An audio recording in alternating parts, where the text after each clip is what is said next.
Hi, this is Peter for The Movable Chef. Today I'm going to work on making biscuits.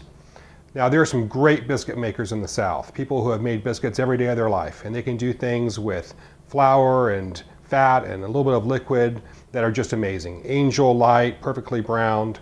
And there are a lot of different styles of biscuits. There are drop biscuits from a really wet dough, there are hand-formed biscuits formed from usually a biscuit board, and there are the traditional cut biscuits.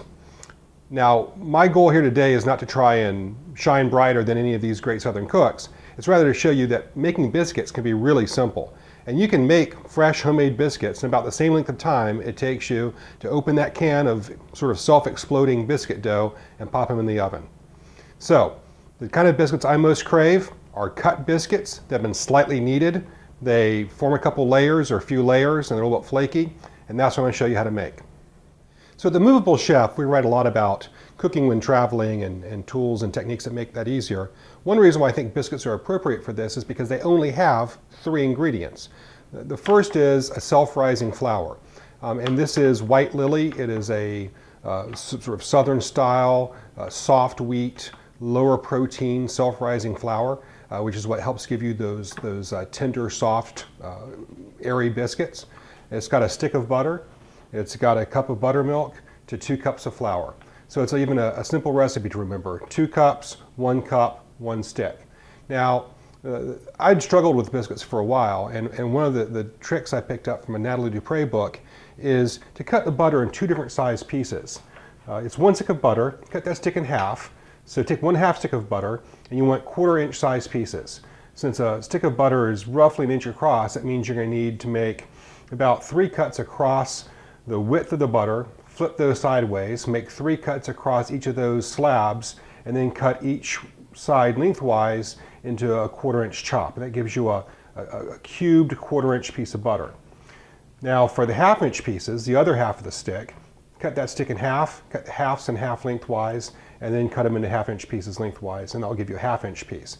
And the reason why this is important is because you want these smaller pieces to get really incorporated much more with the flour and provide that sort of generalized butteriness throughout the biscuit. And these are going to stay in a little bit larger chunks, which give you that separation where the water evaporates and the fats cook the flour around it and give you those that separation, that flakiness within the biscuit. So this is a good trick to know. Have your butter in 2 different size pieces, and you want to keep it really cold. Now the reason why I say that you can do these biscuits, fresh homemade biscuits, in the same length of time as canned biscuits is because you've got to preheat your oven either way. So I just turned my oven on to 425 degrees, and now I'm going to start making the biscuits. By the time I'm finished making the biscuits, the oven will just be about finished preheating. I may even beat the oven to the preheat. So really, from a start to finish standpoint, these will be just as fast as canned biscuits. Now the key to making a biscuit is to incorporate the fat, in this case butter, into the flour very quickly. You could use other fats. Some people swear by using Crisco or shortening or a mixture of Crisco and butter. I like all butter in mine. It's just a flavor issue. Crisco tends to make a little lighter, little flakier biscuit. So you just dump those small chunks of flour on top of those small chunks of butter on top of the flour. And then the motion to incorporate these is a snapping motion. You're pinching your thumbs across your fingers and just working that butter through. So let me get a piece here and show you what I'm doing. You're just snapping your fingers and then mixing it back in the flour and snapping your fingers and mixing it back in. Now this has to be done fast. If this takes more than about 5 minutes to get all of your fat incorporated into your flour, you need to stop. You don't have to throw it away, but you need to stop, put it in the fridge, let the butter get chilled down again, and then do it again. So you don't need to use forks or knives or a pastry cutter or anything more than your fingers. And you just incorporate this through very quickly, sort of straining through that flour, looking for the lumps of butter, snapping them through your fingers, and just keep on going. And when you're finished, and this is one of the things that challenges people with making pie crust or biscuits, things like that, is that the descriptions of what it's supposed to look like when you're done vary. People will say it needs to look like coarse cornmeal. I'm not sure that's a great description of the way it ends up looking. What you want is that butter to be pretty fully incorporated, and not in very big chunks. That's why we have the other butter that we're going to work through, the 1/2-inch cut butter. That's going to give us some bigger pieces to provide some more separation. This first batch, you really want to be pretty incorporated, but you don't want to overhandle it. So if you get to a point where you think you might be overworking it, you definitely are. So I'm going to call this done, and any pieces that are still in there, I'll pick up when I mix the larger chunks through. So let me grab those larger chunks of butter. Here we go. So these are the 1/2-inch size pieces. I've kept these in the fridge the whole time. They're nice and cold. Those get scattered right on top. I do the same thing, but I don't want to get to quite the same fineness I did with the smaller ones. These are going to be down to something which is, say, the size of a lentil, or half the size of an English pea. That's kind of what we're looking for. We want it to be a little bit chunky, a little bit rough, because when those chunks of fat, which have some moisture in them, get mixed through with the flour, what's going to happen is when it bakes, the moisture is going to leave, leaving little pockets there. And that's what gives you your flake and your texture and some of the airiness of the biscuit. So I actually had to use the ejection cord in that last effort because it was getting a little too warm. If you feel that the butter or the shortening is melting into the flour rather than being sort of pressed or broken into the flour, just stop. Put them in the fridge, let them cool off for a few minutes, and then do it again. You're not going to break anything. They're still going to turn out great. So this is what it should look like. This is that description that people call course meal. And it's a little bit of a misnomer because course meal is uniform and this isn't. You've got some big chunks, you've got some little chunks. It's kind of rough and it's not smooth, and that's just the way you want it. And one of the reasons why I like making biscuits is because it's kind of a great practice for things like pie crust or tart crust.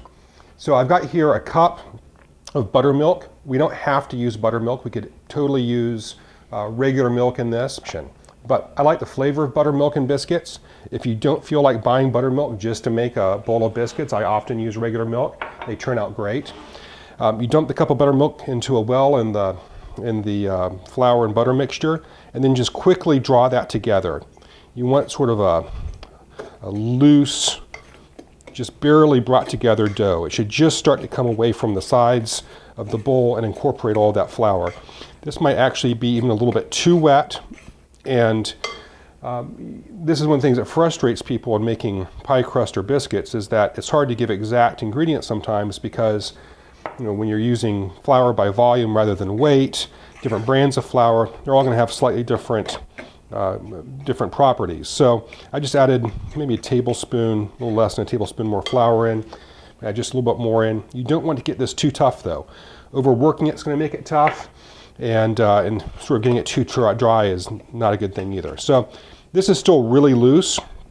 See, it's still very batter-like, almost more than dough-like. That's okay. What I'm going to do now is flour my baking sheet, my plastic sheet I'm going to use for pressing this out. Just flour this a little bit. Okay, so we're just going to dump this right onto our plastic board, or plastic sheet. See, it's still pretty soft. That's okay. If you're doing a drop biscuit, this would be about the consistency you're going for to hand form, and then just kind of loosely toss in flour and then bake. But we're going for something which is lightly kneaded, and the emphasis there is definitely on lightly. By kneading, we don't mean like kneading bread where you're really working that gluten. In fact, that's the opposite of what we want to do. We just want to press these out with some extra flour to kind of dry them out a little bit more. Press them out, and then we're going to fold them in half, flour them, and press them again. Now, if you've got a dough scraper, you can use one. You can also use a big spatula, or you can just kind of fold the sheet and do it that way. So that's in half, a little bit more flour, press it out again.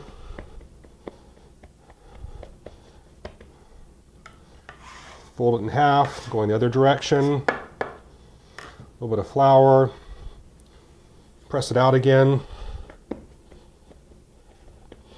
I'm going to do that a third time, and then we're done with the kneading process. That's all we're doing. Just pressing it in half, flouring it a little bit, and then pressing it back out. Now this is the final time, so I'm going to press this out to about a 3/4 inch thickness, which will give me a nice, thick biscuit. rise very nicely. This folding process also helps with the layering. And in our case, the dough was still pretty wet, so this gave us a way to dry that dough out a bit. If you don't have a dough scraper, the dough is kind of wet, a big spatula works just fine. Anything that will let you get underneath it. So this is about 1/2 to 3/4 of an inch. Now we're going to cut these biscuits with a biscuit cutter and throw them on a baking sheet. So this is really the only specialized piece of equipment that you're going to need for making biscuits, and it's a biscuit cutter. You could also use a cookie cutter, anything which is going to be really sharp.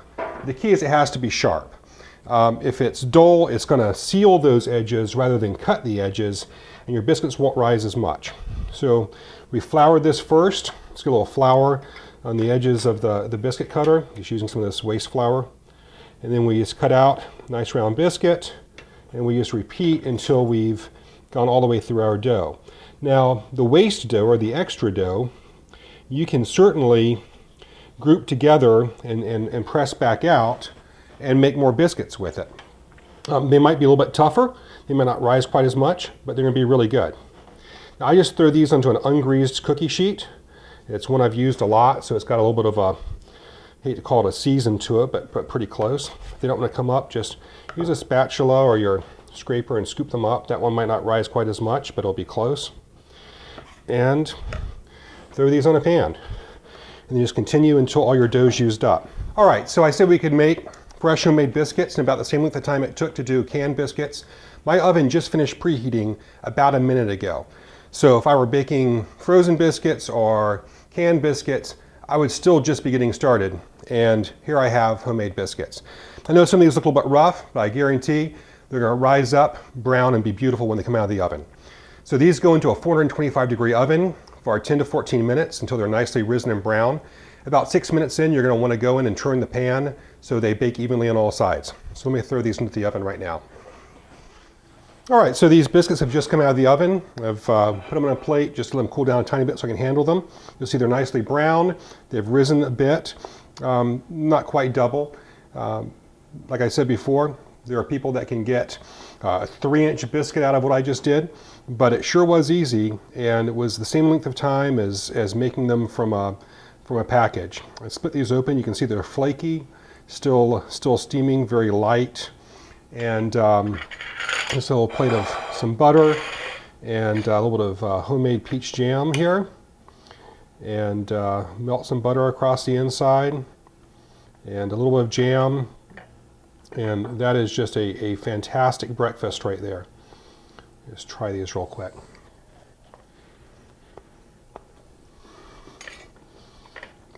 Those are fantastic.